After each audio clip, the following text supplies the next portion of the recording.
సాక్షి దినపత్రిక చూద్దాం ఇవాళ చాట్ జీపీటీ రేటింగ్ ఏమి ఇచ్చిందో. ఇవాళ మొత్తం స్వభావం చూస్తే సంక్షేమం పేదల అంశాలు ఇవాళ తీసుకుందట. ఇక బీసీ ఎస్సీ కథనాలు ఎక్కువగా ఉన్నాయట ఇవాళ, బీసీ ఎస్సీ కథనాలు.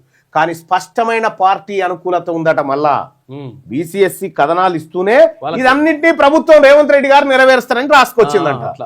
ఇక వర్గాల ప్రాధాన్యత ఎట్లుందంటే బీసీలకు 30%, ఎస్సీ 18%, మైనార్టీ 10%, ఓసీలకు 35% ఇచ్చిందట. ఇక రేటింగ్ విషయానికి వస్తే బీసీల ప్రాతినిధ్యం 4 రేటింగ్ ఇచ్చింది చాట్ జీపీటీ, ఎస్సీ ఎస్టీ ప్రాతినిధ్యం 3 రేటింగ్ ఇచ్చింది, మైనార్టీ కవరేజ్కు 3 రేటింగ్ ఇచ్చింది, సామాజిక న్యాయం పైన 3.5 రేటింగ్, నిష్పక్షపాతత్వం 2 రేటింగు, ఫైనల్ రేటింగ్ వచ్చేసి 3.5 స్టార్లు ఇచ్చింది. అంటే కొంత మెరుగుపడ్డది సాక్షి దినపత్రిక. కొంత మెరుగుపడ్డప్పటికి కూడా జోకుడు మాత్రం తగ్గలే తీర్పు. బీసీ ఎస్సీలకు భాగంగా అంటే కొద్దిగా అనుకూలం. ఏది సాక్షి దినపత్రిక ఇవాల్టి పత్రిక. మళ్ళీ రేపెట్టుంటుందో తెలియదు. ఇక ఈనాడు ఆంధ్రజ్యోతి అయితే ఇక అదే పరంపరలో వెళ్ళిపోతా ఉన్నాయి 3-4 రోజుల నుంచి.